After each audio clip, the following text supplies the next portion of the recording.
que é uma doença que a maioria dos homens possuem devido a essa falta de higiene exatamente no órgão sexual masculino. Número 11, então, para que servia a circuncisão? Cumpria certos propósitos higiênicos, éticos e morais. Também servia para distinguir o povo de Israel das demais nações. Através da circuncisão, o israelita era separado exclusivamente para Deus. Traria, então, paz com Deus, através desse ritual para eles. Número 12, aí, como é a circuncisão da igreja? Então, a igreja precisa fazer esse sinal aí, essa operação? Não. A igreja de Cristo também é separada deste mundo, não pela circuncisão física, não é pela operação de fimose ou um corte, nada disso. Mas a circuncisão do crente é feita no coração, no espírito humano. Então é quando você ouve a palavra de Deus, é como se fosse um corte que é feito lá no seu interior, no seu coração. Você recebe então a palavra de Deus. E a Bíblia diz que ali você morre e nasce de novo. Então isso aí é a circuncisão realmente do crente. Você veja, por exemplo, Filipenses 3,3, a igreja de Cristo traz a verdadeira circuncisão, pois serve a Deus no Espírito. Gloria-se em Jesus e não confia na carne. Então o israelita confiava na carne. Eu tenho o sinal da circuncisão, eu tenho o sinal de aliança com Deus, na carne. Mas não tinha no Espírito. Jesus chamou várias vezes a atenção dos judeus, dizendo que eles eram incircuncisos de coração. Que eles falavam para Deus com a boca, mas o coração estava longe de Deus. Pergunta número 13. O que preparou Israel para a celebração da Páscoa em Gilgal? Então, a passagem pelo Jordão e a renovação do pacto abraâmico. Então, eles passaram pelo Jordão, agora renovaram o pacto, fizeram a circuncisão, agora estavam prontos para celebrar a Páscoa. Pergunta número 14. Desde o Êxodo, a Páscoa foi celebrada apenas 2 vezes. Onde? A primeira ocorreu ali no Egito, na saída, na Páscoa, Depois, e a segunda, então, realizou-se no deserto do Sinai. Pergunta número 15. Como era comemorada, então, a Páscoa? Era comemorada, então, com uma solene ceia familiar, na qual o prato principal era um cordeiro assado, separado e morto para essa ocasião, com ervas amargas e pães asmos, para lembrar, então, da escravidão do Egito.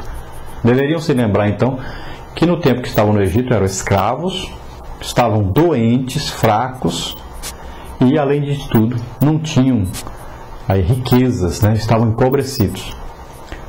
E na Páscoa se lembrava, então, que Deus os tirou de lá, ou seja, os libertou da escravidão.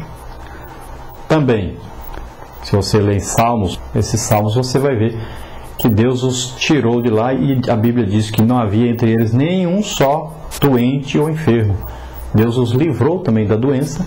Nós vamos ver também que eles saíram do Egito com prata e ouro. Então, agora, eles estão completamente diferentes depois que comeram do cordeiro da Páscoa.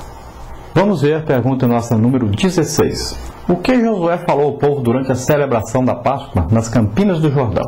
Então Josué contou à nova geração os portentosos atos do Senhor ao libertar o seu povo do Egito. Josué também inaugurou uma nova fase na vida e história de Israel através de uma nova comemoração pascal. Número 17. Como a igreja celebra a morte do verdadeiro Cordeiro de Deus que tira o pecado do mundo? Então é por meio da Santa Ceia do Senhor que a igreja também celebra a morte do Cordeiro de Deus. Nesse ritual, o pão e o vinho são símbolos do corpo e do sangue de Cristo. Ele é a nossa Páscoa. Então Cristo é a nossa Páscoa. Nós não celebramos mais a Páscoa. Quem celebra a Páscoa são os israelitas, e deveriam parar de celebrar assim que aceitasse Jesus como Senhor e Salvador. A partir daí passa a ser a celebração da ceia do Senhor, porque o cordeiro lá era um cordeiro animal. Para nós, o Cordeiro de Deus que tira o pecado do mundo é Jesus, que veio ao mundo, Deus mesmo, morreu por nós na cruz do Calvário, derramando seu sangue por nós. Então, na Páscoa, se comia o cordeiro com pães, pães asmos, pães amargosos, ervas amargosas juntos. Já na ceia, nós temos o pão e o vinho, que é o suco de uva, não é bebida alcoólica. Então, o pão representando o corpo de Cristo e o vinho representando aí, que é o suco de uva, representando o sangue de Jesus, que nos purificou de todo pecado. E o pão, a carne, que sofreu por nós, que apanhou, sofreu, foi moído por nós.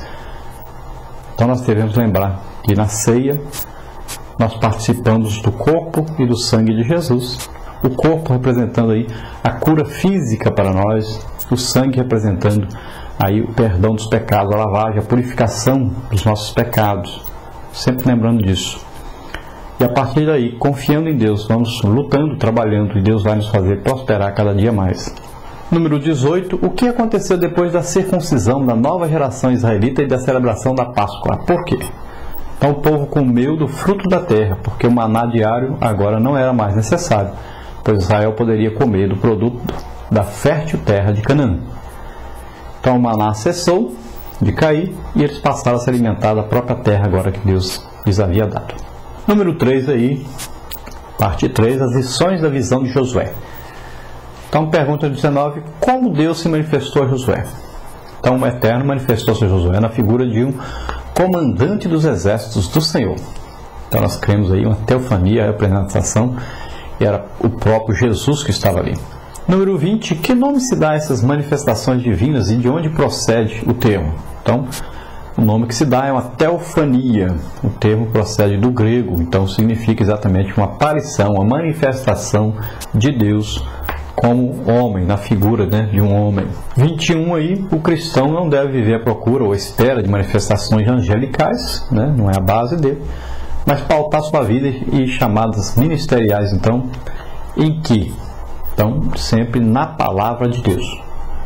Buscar na palavra de Deus a resposta para todas as coisas. É evidente que Deus dá visões para alguns, sonhos para alguns, Deus se revela, Deus pode vir falar com a pessoa, como Jesus veio falar com Paulo, como um anjo veio ajudar Pedro a sair da prisão. Pode acontecer? Claro que pode.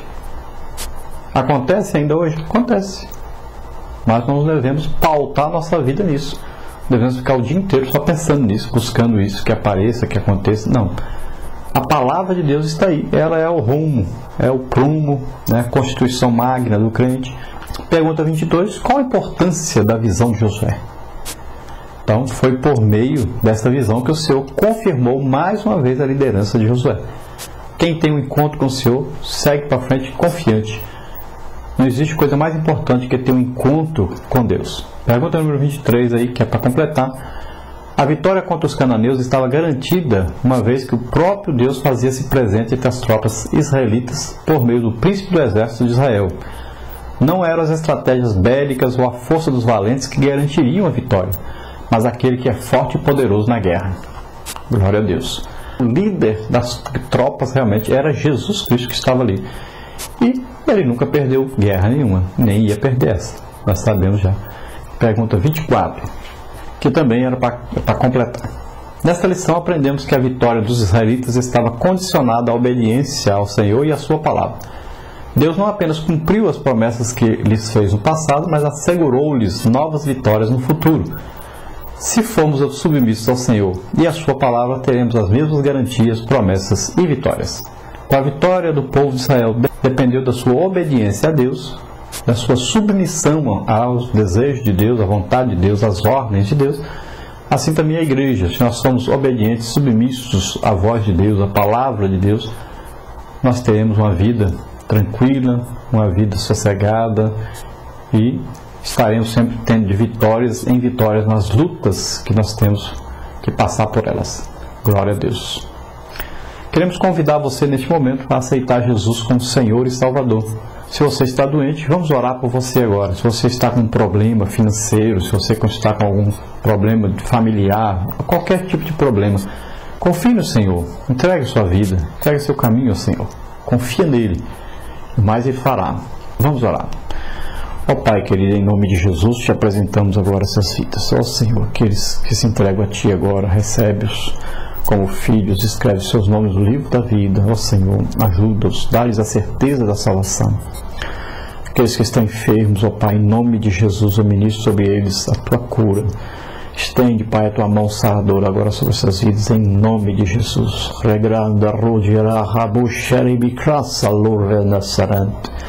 Em nome de Jesus, receba o poder de Deus agora e seja curado. Pai, aqueles que estão com problemas de toda espécie, ó Deus, em nome de Jesus, visita poderosamente essas vidas agora, livra-os, ó Pai, dá a eles sabedoria, inteligência espiritual para passarem por essa situação que estão passando. Ó Deus, ajuda-os, que eles possam confiar plenamente em Ti, Senhor. Abençoa poderosamente essas vidas em nome de Jesus, ó Pai. Nós te agradecemos desde já. Amém. Glória a Deus.